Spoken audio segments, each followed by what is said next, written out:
America এতদিন বাংলাদেশের পক্ষে এত জোরালো সমর্থন না দিলেও এখন তারা বাংলাদেশের সামরিক শক্তি কিভাবে বৃদ্ধি করা যায় তা নিয়ে গবেষণা পর্যন্ত শুরু করে দিয়েছে। তারপরও যদি বাংলাদেশকে শক্তিশালী না করা যায় তখন সরাসরি বাংলাদেশে মার্কিন প্রযুক্তি হস্তান্তরের পরিকল্পনা করছে তারা। নিঃসন্দেহে বর্তমান বিশ্বের সবচেয়ে আধুনিক প্রযুক্তি তাদের হাতে। তাছাড়া চীনের কাছ থেকে 20টি জেট এনসি যুদ্ধবিমান কিনলে বাংলাদেশের বিপক্ষে অবস্থান নেওয়ার কথা ছিল আমেরিকার, কিন্তু বাস্তবে হচ্ছে তার উল্টো। আমেরিকা নিজেই চাচ্ছে বাংলাদেশ যুদ্ধবিমান কিনুক ইতালি, ফ্রান্স, চীন, পাকিস্তান ও তুরস্ক থেকে। এক কথায় বাংলাদেশের সামরিক শক্তি বৃদ্ধিতে সরাসরি সমর্থন দিচ্ছে মার্কিন যুক্তরাষ্ট্র। শক্তি যেভাবেই বৃদ্ধি পাক না কেন বাংলাদেশের শক্তি বৃদ্ধি করাতে চায় মার্কিন যুক্তরাষ্ট্র।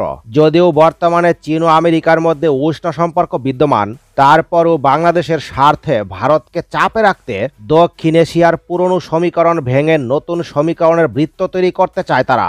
আর ওই বৃত্তের কেন্দ্রে বাংলাদেশকে রাখতে সর্বাত্মক সমর্থন দিচ্ছে বিশ্বের সবচেয়ে বড় পরাশক্তিধর মার্কিন যুক্তরাষ্ট্র। কিন্তু কেন বাংলাদেশকে ব্যবহার করে ভারতকে কি ধরনের চাপে ফেলতে চায় ওয়াশিংটন? আমেরিকার এই কৌশলের পেছনে আসল রহস্য কি? আর বাংলাদেশ কিভাবে হতে পারে এ অঞ্চলের নতুন শক্তিধর খেলোয়াড়? গত এক দশকে বাংলাদেশ সশস্ত্র বাহিনীকে দ্রুত আধুনিকায়ন করতে ফোর্সেস গোল 2030 বাস্তবায়ন করতে প্রতিশ্রুতিবদ্ধ বাংলাদেশ সরকার, যাকে এতদিন স্বাগত না জানালেও এখন কিন্তু বাহবা দিচ্ছে স্বয়ং আমেরিকাও। এর আওতায় নতুন যুদ্ধবিমান, সাবমেরিন, রাডার এবং মিসাইল সিস্টেম যুক্ত করার তোড়জোড় শুরু হয়েছে। সম্প্রতি যুক্তরাষ্ট্রের সঙ্গে প্রতিরক্ষা চুক্তি ও প্রশিক্ষণ সহযোগিতা কয়েক গুণ বাড়ানোর উদ্যোগ নিয়েছে অন্তর্বর্তীকালীন সরকার। এ ব্যাপারে আমেরিকার সমর্থন এতটাই বেশি যে যুক্তরাষ্ট্রের প্রতিরক্ষা দপ্তর পেন্টাগন বাংলাদেশকে উদীয়মান স্ট্র্যাটেজিক পার্টনার বলে উল্লেখ করেছে। প্রশ্ন হচ্ছে, কেন যুক্তরাষ্ট্র হঠাৎ করে বাংলাদেশের সামরিক উন্নয়নকে এতটা সমর্থন দিচ্ছে?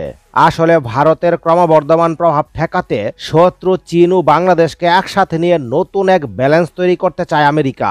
কারণ বাংলাদেশ হচ্ছে এই অঞ্চলের কেন্দ্রবিন্দু, যা আমেরিকার জন্য অত্যন্ত লোভনীয় চুক্তি মোতাবেক যুক্তরাষ্ট্র সম্প্রতি বাংলাদেশকে international military education and training বা IMET প্রোগ্রামে অন্তর্ভুক্ত করেছে।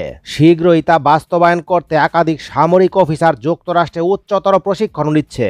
ঢাকা ও Washington general security of military information agreement বা জিসুমিয়া এবং acquisition and cross servicing agreement বা আকসা নিয়ে তারা কিন্তু আলোচনা শুরু করে দিয়েছে। আর এসব চুক্তি হলে বাংলাদেশ সহজেই আমেরিকার কাছ থেকে উন্নত প্রতিরক্ষা প্রযুক্তি ও সরঞ্জাম পেতে পারবে। ভারতের দৃষ্টিতে বিষয়টি কিন্তু একেবারেই অন্যরকম। তাদের মতে যুক্তরাষ্ট্র বাংলাদেশের সঙ্গে ঘনিষ্ঠ হচ্ছে মূলত ভারতকে ব্যালেন্স করতে। ভারতের কৌশলগত বিশেষজ্ঞদের অনেকে আশঙ্কা করছেন, বাংলাদেশ যদি মার্কিন সহায়তায় অতিমাত্রায় শক্তিশালী হয়ে যায় তাহলে দক্ষিণ এশিয়ার শক্তির ভারসাম্য বদলে যেতে পারে। বিশেষ করে বঙ্গোপসাগরে বাংলাদেশ নৌবাহিনীর ক্ষমতা বৃদ্ধি ভারতকে ভাবাচ্ছে। তবে বিশ্লেষকরা বলছেন, এটি ভারত বিরোধী কোনো জোট নয়, বরং সামরিক ভারসাম্য রক্ষার একটি কৌশল। বাংলাদেশ তার স্বাধীন প্রতিরক্ষা নীতি বজায় রাখতে চায়, যেখানে চীন, রাশিয়া, যুক্তরাষ্ট্র সব দেশ থেকেই সহযোগিতা নেওয়া হচ্ছে।